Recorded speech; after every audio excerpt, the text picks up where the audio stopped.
Esta es la sexta edición de este programa en el que estamos dando un repaso a todas las características de los efectos que provocan las pantallas en el cerebro, los buenos usos, los usos perjudiciales.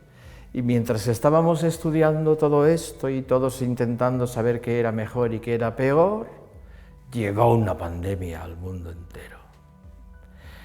Y sucede que esa pandemia nos ha obligado a todos a ser más digitales, a utilizar los medios dispositivos digitales mucho más que antes.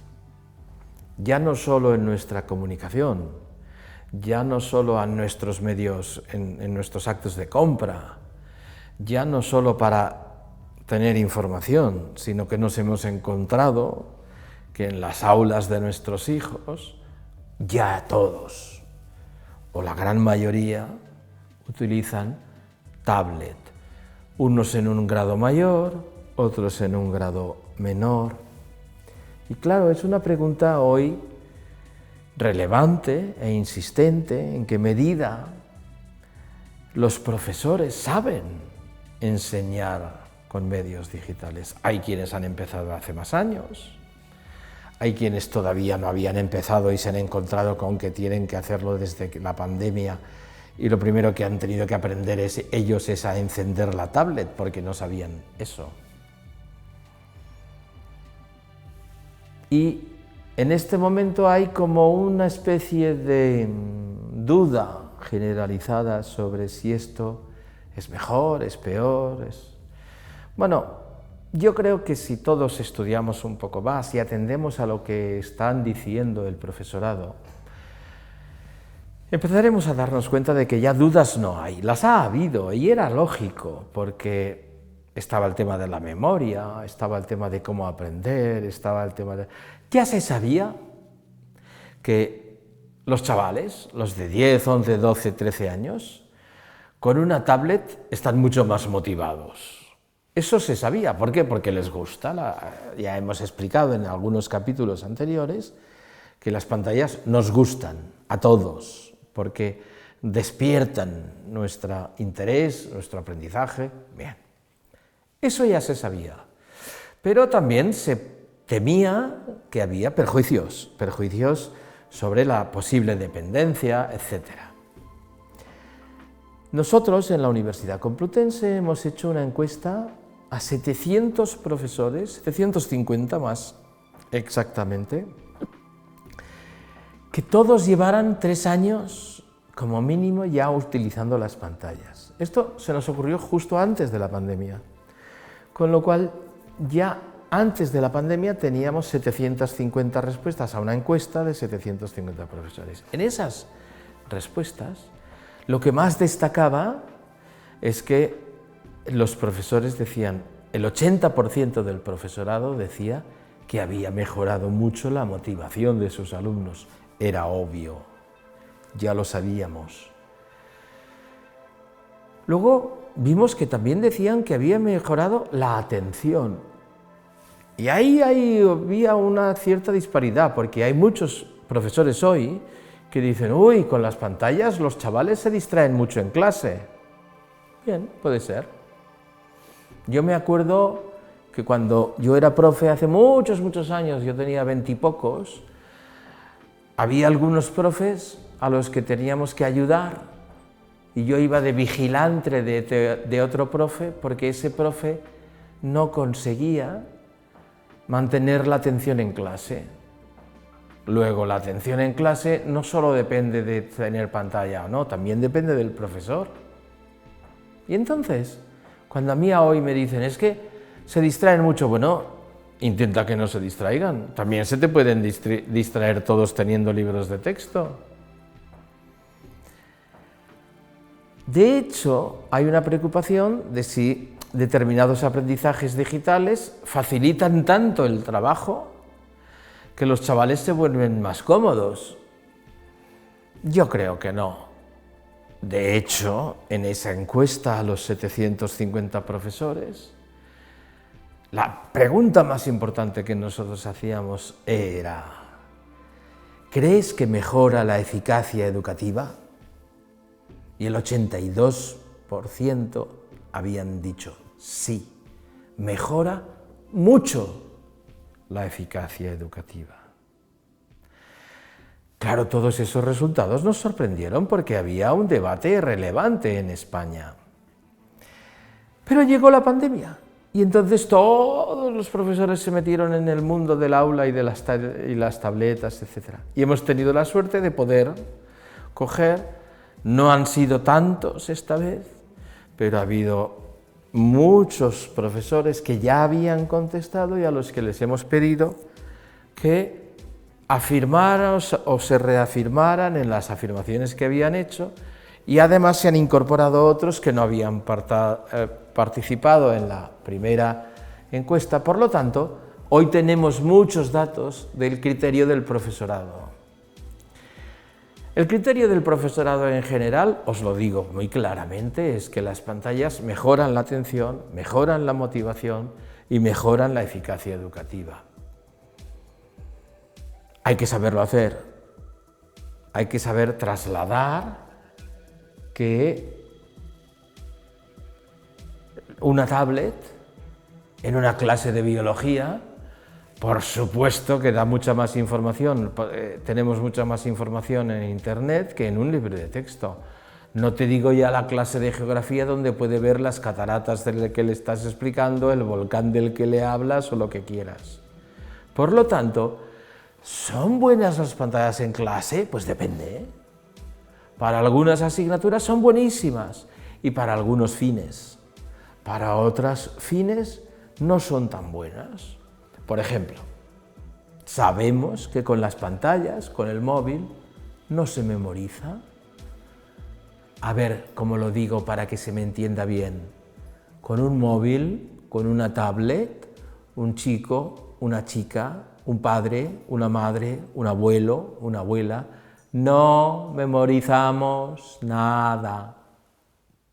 No se memoriza, no se memoriza, no se memoriza. ¿Es importante que un chaval en el colegio memorice? Sí, es muy importante para hablar, para quedarse con los conocimientos. No estoy hablando de aprender las cosas de memoria como un papagayo, estoy hablando de la actividad de la memoria. Pues tendrán los profesores que espabilar para saber cómo hacen para que sus alumnos memoricen datos. Memoricen datos. ¿Y cómo sabemos los que no éramos digitales? Pues que se memoriza mucho haciendo esquemas, con un boli azul y un boli rojo, nos decían en nuestra época. Se memoriza mucho subrayando, se memoriza mucho copiando la lección con otras palabras. Pero hay que sacar los datos. Se memoriza mucho escribiendo. Porque, ¿por qué no se memoriza con las pantallas? Porque sabemos que la palabra está aquí, que el concepto está aquí, que la foto la voy a encontrar. Pero, por ejemplo, asignaturas de inglés, francés, lenguaje online, pues muy regular. Todos esos 700 profesores, entre los que había profesores de idiomas, saben que el aprendizaje de idiomas no puede ser only online, porque si es only online, se aprende menos. Bueno, hay algunas competencias que sí que sufren con el mundo digital. La lectura, por ejemplo. La lectura, yo de hecho he hablado con un experto que dice, es uno de los neurocientíficos españoles que tiene una máquina que mide, se llama magnetoencefalografía. Y él me dice, al cerebro le es igual leer en un texto en papel que en un texto digital, siempre que ese texto digital no tenga un exceso de luz, como el Kindle o como estas herramientas que ya están preparadas para no hacernos daño a la vista y estas cosas. Bien, si es igual, ¿por qué pensamos? Bueno, es que no es lo mismo leer una novela o leer un artículo que leer un texto de clase. Porque en los textos de clase, antiguamente, en la edición de un texto, se ponían cosas en negrita, cosas en un cuadradito de colores, cosas, y todas esas cosas estaban así para ayudarnos a nuestra memoria fotográfica, que de pronto yo sé cuál es la foto que yo recuerdo de Felipe II, que tiene un gorro así negro, o sé perfectamente cómo es la cara de Ludwig van Beethoven despeinado, porque vi una foto cuando tenía 6 años de Beethoven. Hoy tenemos que saber que mucha parte de esa memoria fotográfica se está perdiendo y tenemos que favorecerlo, porque nuestros hijos, que viven mucho del mundo audiovisual, memorizan mejor con historias que con fotos. Memorizan mejor con anécdotas y con pequeños vídeos que con textos.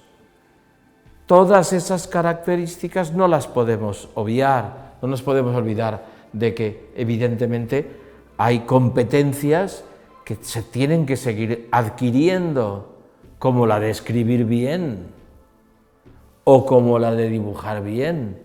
A lo mejor dentro de unos años dibujamos con la punta del dedo en una pantalla. Muy bien, pero habrá que saber hacerlo.